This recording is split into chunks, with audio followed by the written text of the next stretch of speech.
The views expressed on the following broadcasts do not necessarily reflect those of KHLT, Take 12 Radio, or our affiliates. The opinions on this show should not be considered as medical, psychological, or professional advice and are those of the host, co-host, and guest. Take 12 Radio and KHLT Recovery Broadcasting are not affiliated with any particular 12-step fellowship. One day at a time with its failures and fears,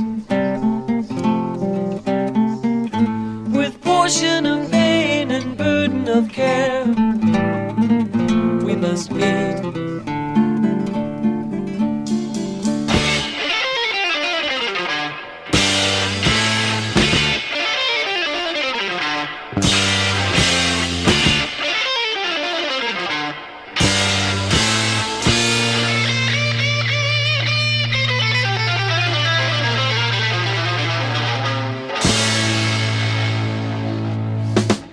Welcome to Walking Through the Language of the Heart, a journey into the Grapevine writings of Alcoholics Anonymous co-founder Bill W.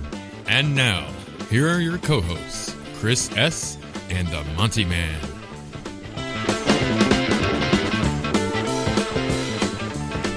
Well, greetings, family. Welcome aboard. Those of you who are in recovery, those of you who are advocates of, and perhaps maybe some of you who should be, welcome to another episode of Walking Through the Language of the Heart with our good friend, Chris S. Hey, Chris.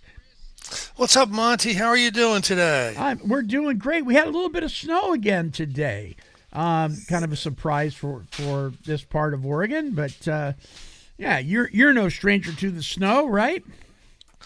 No, well, it hasn't snowed very much. Here in the East Coast for crazy reasons. We've been having really warm weather. It's been snowing more in Texas than it has in New Jersey. Oh, wow, that's really weird. Okay, well, I know. Yeah. So I'm excited about this show, and I think I know why, but I'm not really sure. I guess we're going to find out. What are we doing this week?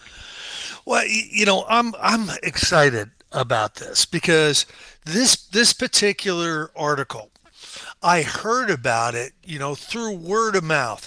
Someone said, that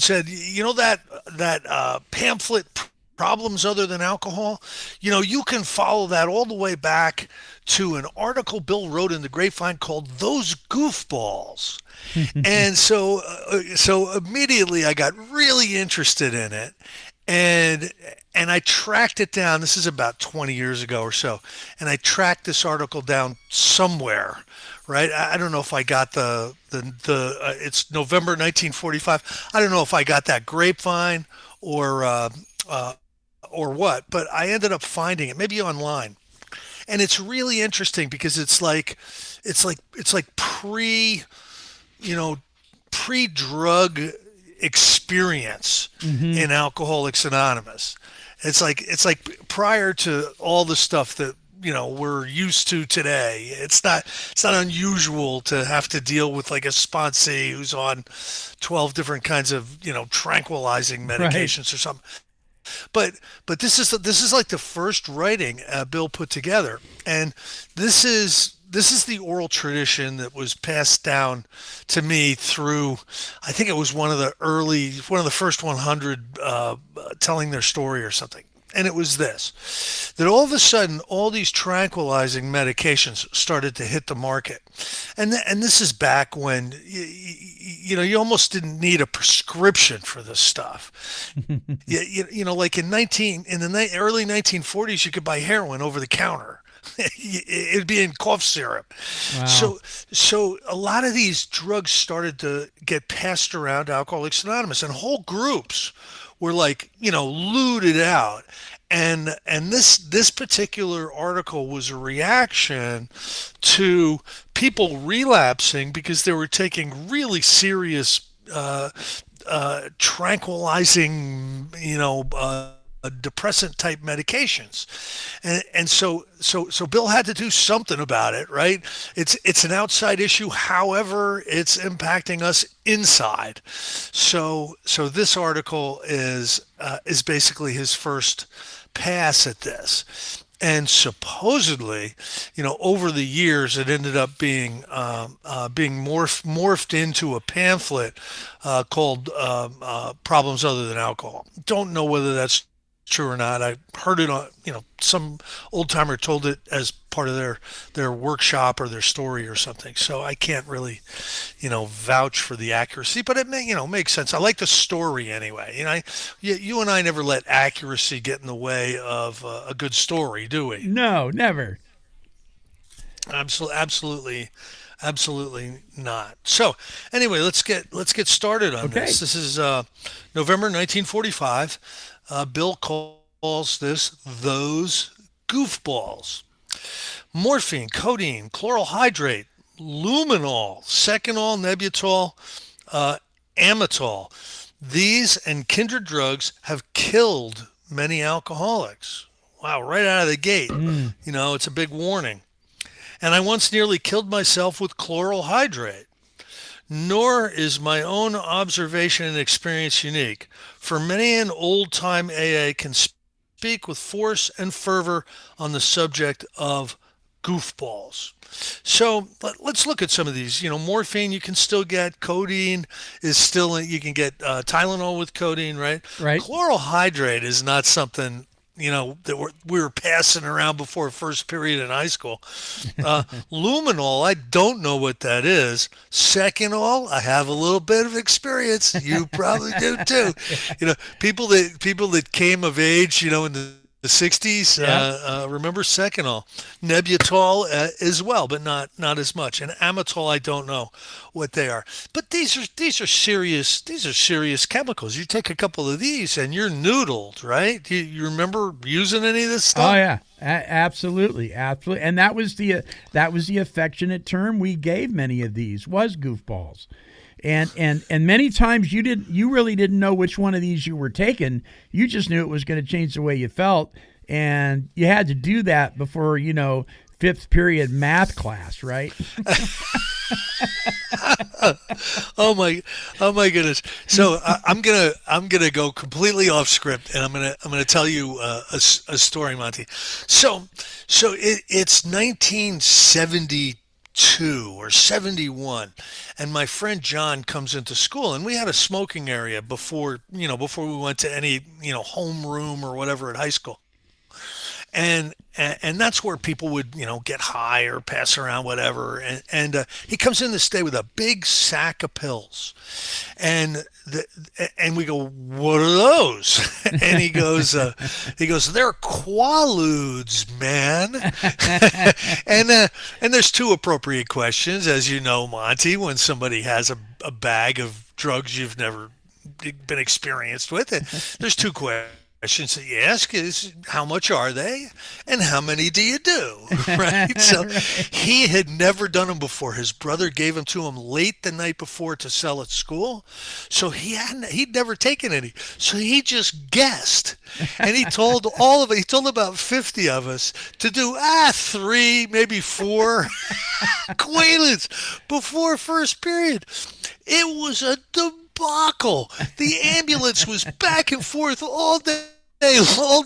You'd see somebody walking down the hall, staggering down the hall, boom, down they'd go. The principal's running around. Finally, it's like third period. I got to get out of it. I've got some tolerance, right? But I got to get out of here. I might pass out or whatever. So I break for the woods. I just, in between classes, I break for the woods, and I get out there, and there's people out there holding on to trees. They're already out there, and it was just, it was a bad. It really gave the high school a black eye for a long time. But anyway, the next day, I'm in class, and somebody's like sniggering at me. He's like, I'm like, what's your problem, man? He goes, yesterday when you broke for the woods. I go, yeah. He goes, you passed the whole 300 wing. I'm like, okay. He goes, it took you 5 minutes to go 100 yards.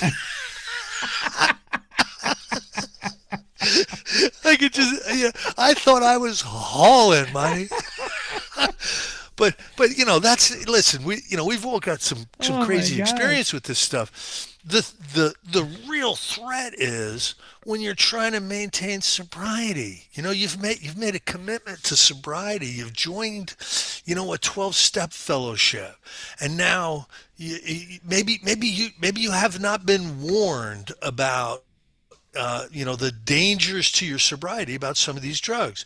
And this is 1945, and Bill's doing it. I think that's really cool. Yeah. I think your problem wasn't the Quaaludes. I think you just weren't wearing your PF flyers.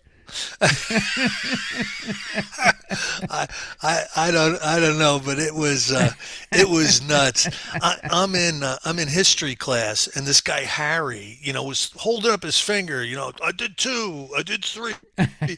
All of a sudden, he's never raised his hand in his life to ask a question. He's one of those guys, right? And he raises his hand. I'm like, oh no!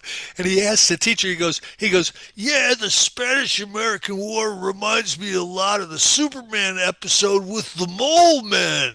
And he starts talking about the Superman episode with the Mole Men. And the teacher is like, oh man, throwing that over this guy. Oh, it was an experience. That's a great story. Anyway, I way digressed. That's great. It's great. You always give me the latitude to do that. So anyway, accepting an infrequent suicide, nobody uses these drugs in the expectation of death. To many alcoholics still in the drinking stage, they represent blessed relief from the agonies of a hangover. And I don't know about you, but I got a Xanax prescription for my my DTs in the morning. I'd have these horrible panic attacks, horrible anxiety attacks in the morning, and really what it was detoxing from alcohol. And I went to a doctor, and the doctor put his little stethoscope on my heart, and I'm in the middle of detox, right? So my heart's going bloop, bloop, bloop, bloop, bloop. And he goes, oh, you have a protracted mitral valve, and I believe it's brought on by anxiety. And so I go, well, you got anything for that, doc? And he goes, yeah, there's this new drug called Xanax on the market, and I think that's probably appropriate. I go, well, what kind of milligramages you got those things in, doc? Because I'm gonna need the big ones. So, Monty, the next 6 months I didn't know a sober breath, and I'd take them while I was drinking. I'd get home from work, I'd eat like 5 or 6 Xanax and drink a quart of whiskey. I was noodled for like 6 months. It was bad. And the end of this particular Xanax cycle was I had taken way too many, like half a bottle, and I went into work the next morning, and it took me 5 minutes to walk 100 yards up to the shop, and my boss was horrified. I was just out of it. And he goes, oh, take him home, and I got really shamed, one of my coworkers had to drive me home for the day, and so I never took another one. That's kind of why I don't identify as a drug addict, because when the time and the place came and I needed to separate from cocaine because my I'm still on the same sentence 3 days later, or I have to get off for Xanax because I get embarrassed, or whatever. I was always able to do that. Or pot started to make me feel paranoid. I was always able to do that. Yeah. Alcohol had me though. Yeah. So when it came to the narcotics, you were the guy that they talk about in the big book as it attributes to alcoholism. If you had a good enough reason to stop, you were able to. When it came to narcotics, you could do that. But when it came to alcohol, you couldn't. Absolutely. That's absolutely my experience. Yeah. So, did I do drugs? Mountains of them. I think we all, everybody I hung out with in the 70s did. But, the time and the place came where they were no longer appropriate. And I separated without a whole big, I didn't have to get sponsors or, get 90-day chips. I was just able to back away. But alcohol had me. You know what I mean? So I have to say this. There are two things on a prescription bottle that I always looked for, and that was a sticker that says, take as needed, That was of utmost importance. And the other one was, do not take this medication with alcohol. Yeah, those are always the best. Absolutely. That's the best stuff. So as long as it passed, that was the litmus test, right? If it has a skull and crossbones, it's even better. It's even better. You know what I mean? Oh, my gosh. Some of us, perfectly sober for months or years, contract the habit of using sedatives to cure insomnia or slight nervous irritability. I have the impression that some of us get away with it too, year after year, just as we did when we first began to drink alcohol. Yet experience shows all too often that even the controlled pill taker may get out of control. The same crazy rationalizations that once characterized his drinking begin to blight his existence. He thinks that if pills can cure insomnia, they may cure his worry. So we may start to use drugs to treat our untreated alcoholism, I think is what he's saying here. Yeah. Now, a word about the use of morphine by physicians. It's really rare to get like a morphine prescription, Monty. You got to have a pretty good doctor. Yeah. But what do they give you? What do they give you now? They give you Percocets, which is in the same family. They give you Right. Oxys, which is in the same family. So anyway, sometimes a general practitioner, not knowing his patient, is already loaded with barbiturates. He will give a morphine injection. Oh, wow. That's never happened. A friend of mine died like that. Sober about 3 years, he got into an emotional jam. Pills led to alcohol, and this combination to still more pills.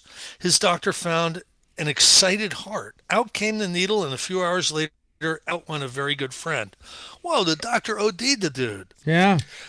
Another close friend, sober 3 years, also fell on evil days, pills and liquor.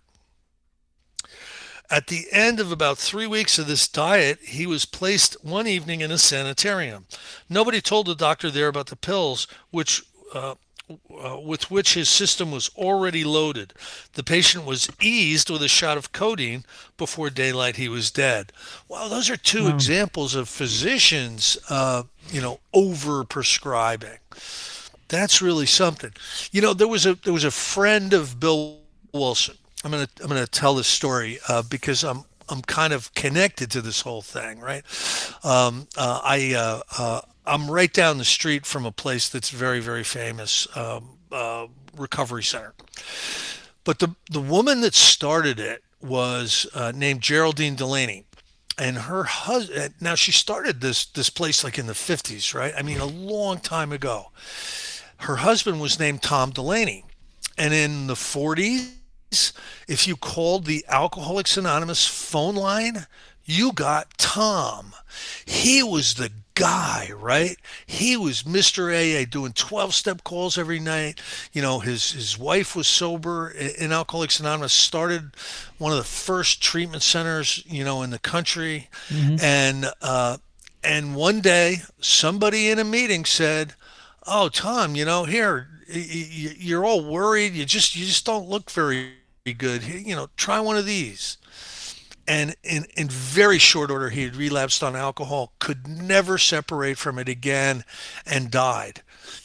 And his wife, Geraldine Delaney, would tell this story. And so she had always was, no drugs, no drugs. I don't care what drug it is, you're not bringing it in here if you're getting treatment. I don't care if you got 12 prescriptions, you ain't bringing it in here. and that's the way she ran the place for a long, long time. Mm. So near the end of my own drinking career, I had an alarming experience. Chloral hydrate was prescribed for one of my terrible hangovers.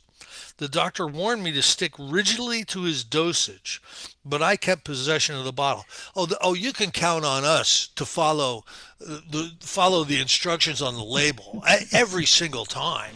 You can count on us. We're going to take only as prescribed. Yeah. Isn't that right, Monty? That's right. Oh, man. Oh, yeah. If you're anything like me, take one every 4 hours. Well, that's for normal people. Yeah. I'm gonna need 3 every 2 hours. Sure. And if it says take 1 to 2 every 4 hours, we're not even talking about 1 ever. It's automatically going to be 2 because don't you know my metabolism's different than everybody else. I need to have 2. I mean, or more. Makes sense to me. Crush Yeah. them up. Because we're alcoholics. We even need to crush them up. Because some of them are time release, and that's inconvenient. You and I both know. If I say the name Mark Lundholm, you know who I'm talking about, right? Sure. Okay. Sure. So one of the things that Mark Lundholm said, for those who may not know, who still live under a recovery rock somewhere, probably the number 1 most popular recovery comedian on the circuit. But he talks about these pills that have a coating on them so you can swallow them easily, right? He says, I don't get it. He goes, I'm a drug addict, man. You could give me a cue ball and a handful of sand, and if it gets me off, I'm swallowing it. I love that. Yeah. That's really good. While my wife slept quietly beside me, I reached under the mattress and took out the flask and guzzled the whole business. That was Bill, right? Yeah. I had a close shave. So he was on chloral hydrate and he drank his whole flask of booze. Wow. Not recommended. When a doctor gives a legitimate sedative prescription, don't let the alcoholic have the bottle. We've heard this time and time again. Don't be the person in charge of the painkillers if you're coming back from an operation or something. Make sure there's other eyes on this whole thing. And that's still a recommendation that you hear. Yep. As a matter of fact, our friends, the doctors, are seldom directly to blame for the dire results we so often experience. It is much too easy for alcoholics to buy these dangerous drugs, and once possessed of them, the drinker is likely to use them without any judgment whatever. Sometimes his well-meaning friends, unable to see him suffer, hand him pills themselves. It's a very dangerous business. And that's what happened to this guy, Tom. I'm going to tell you another story. I worked for Rutgers University for a long time, and I was in their utilities department. And we were in barracks. Our office was barracks, and these barracks were a staging area for World War II, and we just kind of inherited them, on our campus, and we built offices on top of them. So they're concrete. They have a crawl space below, and everything above was all our offices. One day we're going to do some plumbing, and we got to break into the crawl space below, and so we saw cut the floor, and I looked down, and there's a bunch of stuff down there. It turns out our office was on top of the pharmacy for the staging area, and there's all these bottles down there, and I grabbed one of them, and this bottle this bottle is for what the heck was it for? Like when you have a really bad cough, you're sick with a really bad cough. It was a treatment for that. And you want to know the 3 active ingredients? It blows my mind to this day.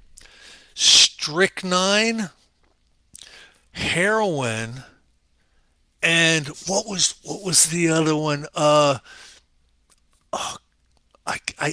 can't remember what the other one was, but strychnine, heroin, and something else, creosote or something. I mean, it was just horrible stuff. Wow. And this is what they gave you, when you had a bad cough during World War II.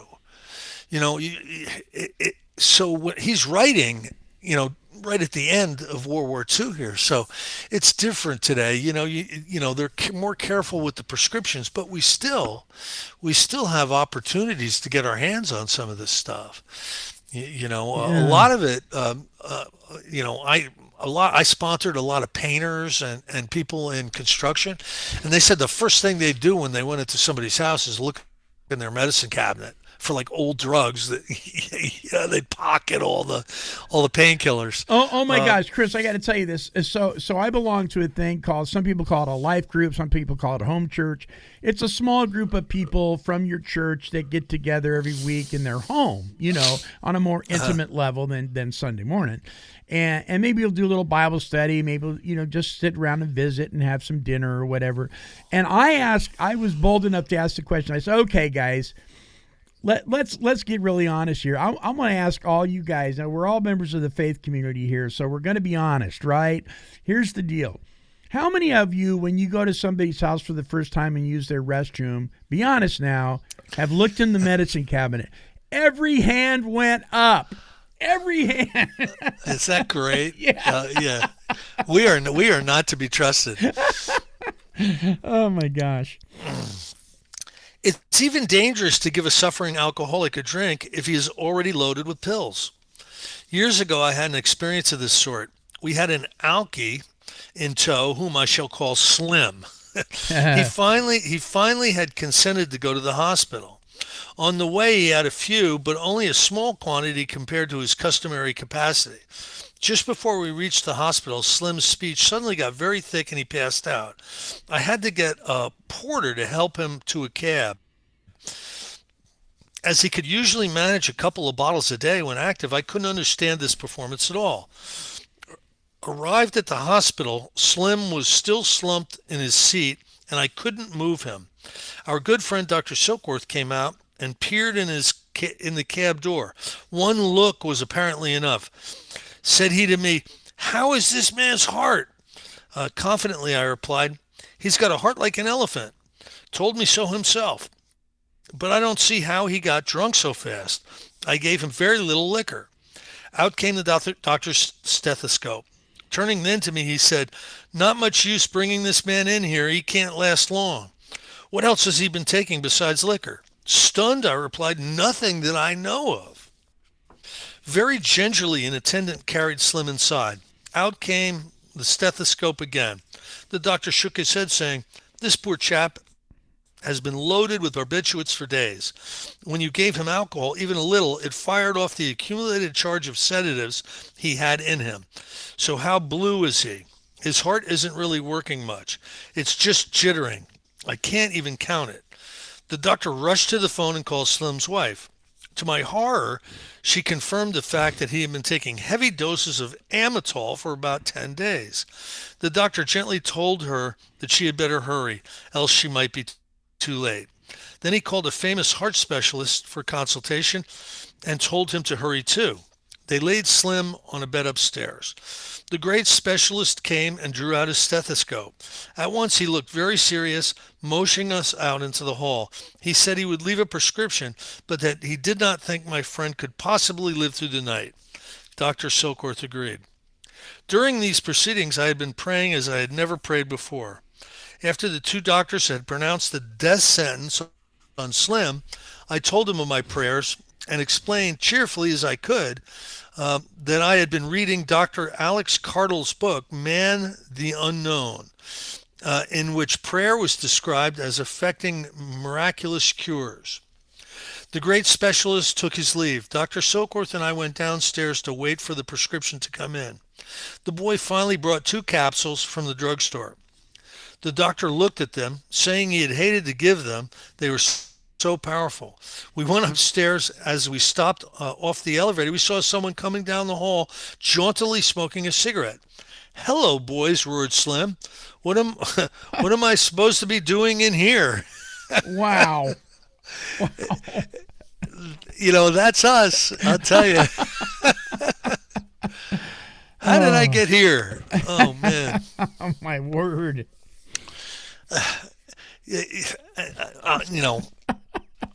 I kind of understand this because there's been periods of time I've come out of blackouts and stood up and resumed the party, and 5 minutes before no one could wake me up with a bazooka, So yep, I get it.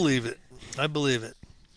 Never so long as I live shall I forget the relief and astonishment which spread over the doctor's countenance as he quickly tested Slim's heart. Looking at me, he said, "This man's heart is now normal. 15 minutes ago, I couldn't count it. I thought I knew that these alcoholic hearts pretty well, but I've never seen anything like this. Never. I can't understand it. What miracle saved Slim? No one can say. He left the hospital in a few days without any ill effects from his experience. As for me, well, I guess I learned my lesson then and there. No more goof balls. Unless the doctor says so, not for me. No, thank you. Wow. So that's the early experience with medications, and I think the lesson is still valid today. I don't know about you, Money, but I've seen some really, really good AAs get taken out by the prescription pad, haven't you? Yes. And we've watched. I don't know how it is over on the East Coast, but I'm sure it's not that much different than it is here. We have watched the medical profession, the pendulum swing to where they're handing out pain medication like candy, and 1 minute, and the next minute, you've got to have open heart surgery before they're even giving you an aspirin. You know what I mean? To where pain management almost is non-existent because of the paranoia and the strict guidelines that they've had to implement because of the abuse of opiates, for instance. And it's really interesting, and the variation of how the medical profession deals with opiate medication, for instance, can be as different as the personality of the doctor that you're seeing. I remember seeing a doctor, and he was a drug dealer. I mean, not intentionally, but we used to joke about it because he would write a script in a minute, because he didn't want to see you in pain. And so, I mean, he meant well, right? And later, when I had the opportunity to get a different doctor because he had moved on to another kind of practice, that doctor was so strict. I mean, nothing. And I have a doctor today that, I mean, you got to be on your deathbed. And she told me when I signed up with her, she said, I want you to know out the gate that unless you have cancer, you're not getting any pain medication. That's just the way it is with me, and then I discussed with her, that I was a person in long-term recovery, et cetera, et cetera.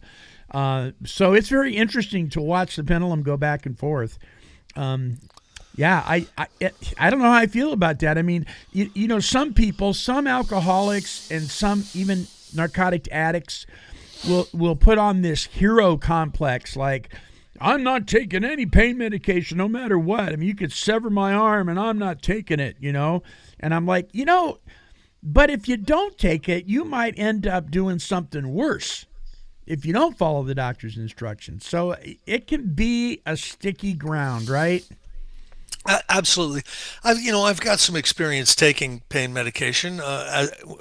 One time, when I had my finger ripped off in a work accident, yeah, and the other time when I had shoulder surgery. Those are two times I've had opiate pain medication, but I was not in charge of the bottle. I did not finish the bottle.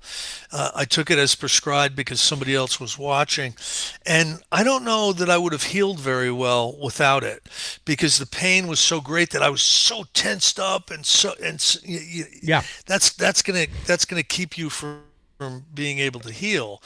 But I was very aware of what kind of a risk it was. Now here's something I'm going to say that's probably controversial, but you know how it is. We're going to be controversial every once in a while. Sure.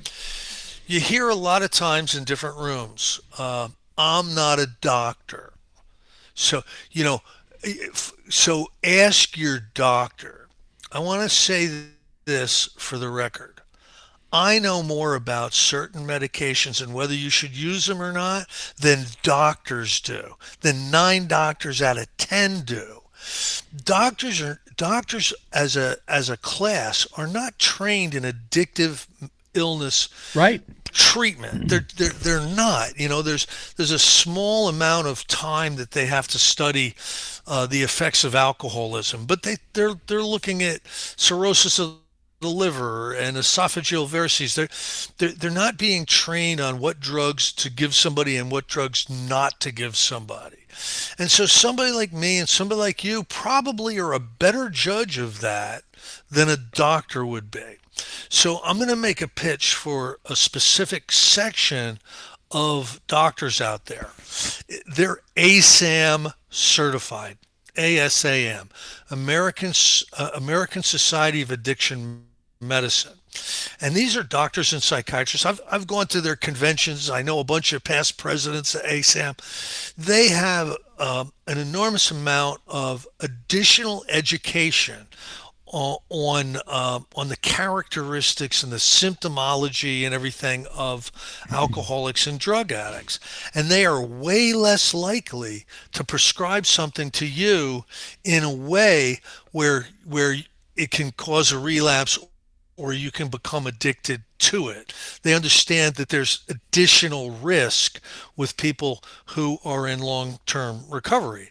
If you just go up to your primary physician and tell them you're in long-term recovery, they won't even know what that means probably. You know? So again, listen, there's some really good doctors out there. I'm not saying that. I'm saying that you can't trust the prescription that they're going to hand you.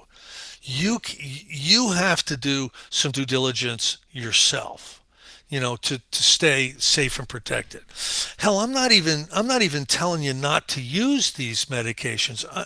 I'm saying that if you go to a doctor and you're showing signs of depression or anxiety or something, and they give you a prescription for Valium or Xanax, and it's going to be an ongoing prescription that's just going to renew, that's risky.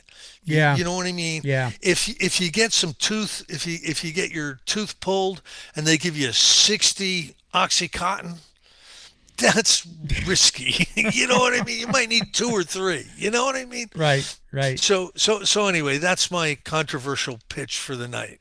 My experience when it comes to actually to most medications, even non-narcotic, is my pharmacist knows way more than my general practitioner, and we got a great pharmacist, and because I do have diabetes. I had a triple bypass a few years back. There's certain things. For instance, I can't think of the name. Turmeric. That's what it is. Turmeric, which is a supplement. It's a root, right? But I wouldn't have known that it's not good for my heart. It counteracts, or it doesn't work well with the heart medication that I have to take. It wipes it out. And so I wouldn't have known that if my pharmacist hadn't told me. So here I am. I think I'm getting healthy. I'm, dropping some pounds. I'm going to go get some turmeric. And he goes, whoa, pump the brakes. You ought not be taking the turmeric, And so these pharmacists many times are just much more helpful. I tell people, talk to your pharmacist. Listen to what they're telling you. And don't shy away from those consultations when you go. It's important to know that stuff. And when they say, do you have any questions? Ask. Yeah. Yeah, absolutely, and sometimes you got to do your own due diligence. I've got a personal experience that happened today that I'm very, very concerned of.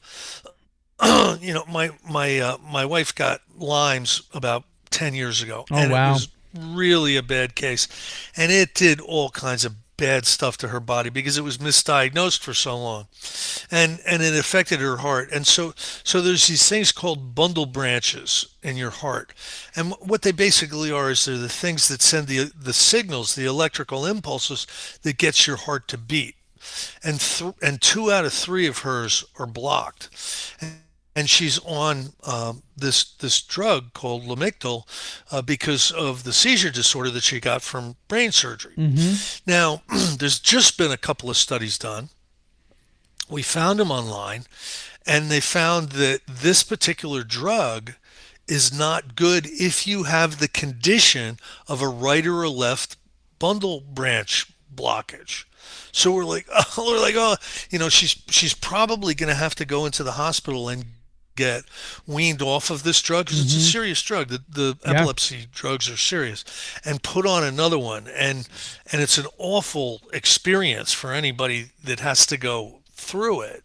And it's just better to be done in the hospital. So that's the doctor. Kind of mentioned it to her when she went to the neurologist. But looking it up, we found the studies and we saw the data on the risk. So again, in this day and age, just leaving it up to the doctor is, if I get a prescription, it's going to be safe because the doctor gave it to me, and I told the doctor I was an alcoholic. No, that's not good enough. No, there's just a little bit of additional, you talk to a pharmacist, talk to your sponsor, find an ASAM doctor, do some due diligence, because it's your life you're rolling the dice with. I want to bring up one more thing too before we close out the show this week. One of the things that I've seen, I know you've seen it too, is we know that many folks today that are in the rooms of the recovery rooms are dealing with co-occurring mental health issues in many cases, right? And a lot of times they're misdiagnosed, or they're misdiagnosed with mental health issues when that actually isn't the issue at all. And what will happen is a person will go into, maybe it's their county mental health facility. The secretary that meets them will check off all the boxes, or they'll fill out a form and they'll check off all the boxes, and they'll end up getting diagnosed. Once they finally do see a mental health professional, they'll be diagnosed with some mental health issue.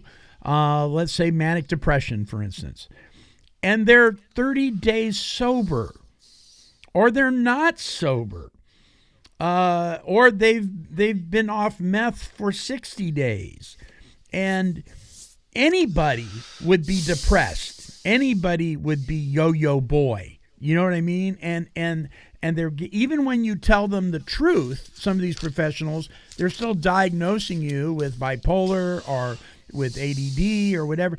And much of the time, this is a totally and 100% natural phenomenon that you're experiencing because you're still detoxing. I mean, you may have gone through the detox at the detox center, but your body is still reeling from the drug use or the alcohol abuse or whatever. And so my thing, I mean, I really believe this. I'm not an anti-medication person, but I think we're way too quick a lot of times. And I think, gosh, let's get the guy, let's see how, get him sober for a year, re-diagnose him, and then see what's going on. I think we're misdiagnosing a lot of people. I just think it's a problem. No question. There's two things you're going to be in your first 30 or 60 days. One of them's depressed and the other one's anxious. You're going to have anxiety and you're going to have depression.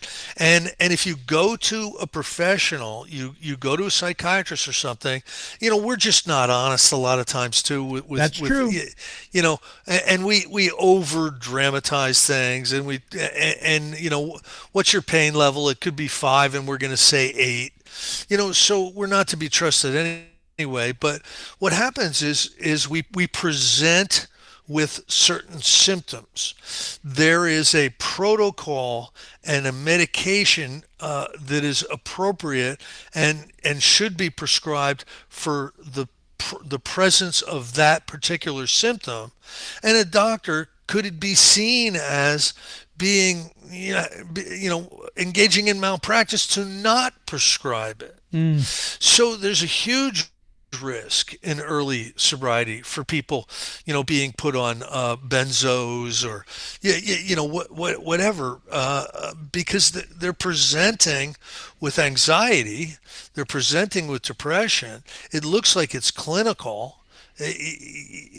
How long have you had this? Oh, forever. Yeah. So it looks like it's clinical when really it's situational. The funny thing is that alcoholics are less likely to have clinical depression than non-alcoholics. They're, in the long run, they're less likely to have anxiety than non-alcoholics in the long run. Wow. As a population after, a great deal of sobriety. So, because we self-medicate with alcohol. We medicate that stuff away. So, we've been dealing with it, forever. And again, Monty and I are not telling you not to use your medications, Right, or to get right. off of your medications. We're just asking you to do some responsible due diligence, ask the questions, find somebody that has some experience treating people who have alcoholism or drug addiction. They're less likely to prescribe something that's going to be risky, and that's probably all I'm going to say on it. And I don't want to be irresponsible with my advice. I hear you. But Yeah. this is from watching a lot of people relapse over the years and not make it back. So it's concerning for me. Yeah. Yeah. Right on. All right. Well, another good episode. Next week, the article is Book Publication Proved Discouraging Venture. That sounds intriguing. So It's probably the big book history. That'll be cool. Yeah. All right, Chris, thank you so much, my friend. Listeners, thanks again for tuning in.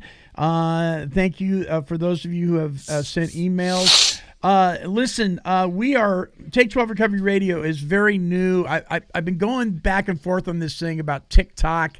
Don't know quite how I feel about TikTok, but I'm like, why not use different avenues to get the message out? So, Take 12 Radio is now on TikTok. If you would go to TikTok, it's simply the little @ Take 12 Radio. And follow us on TikTok. That'll help us get the word out that we're out here doing what we do. So if you'll do that, we use it just to announce what show's coming up. I'm doing a thing right now called The Steps, a sneak peek. So they're just little quick 5-minute step 1, step 2 kind of things on TikTok. So check that out. You can follow the links at take12radio.com. All right, my friends, until our next broadcast, this is the Monty'man along with Chris, wishing God's serenity for you.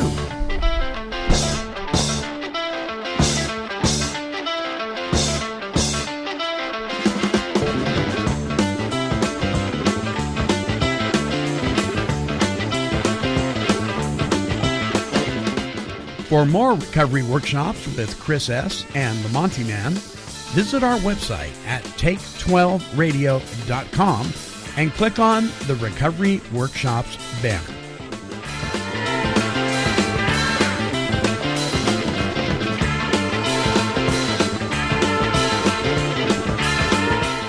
This has been a broadcast of Take 12 Recovery Radio and KHLT Recovery Broadcasting.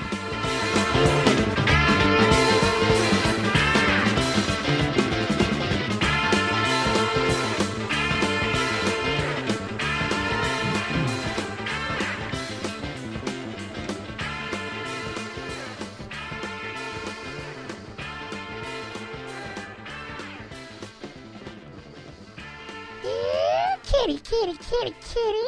Meow, meow, meow. Woof, woof.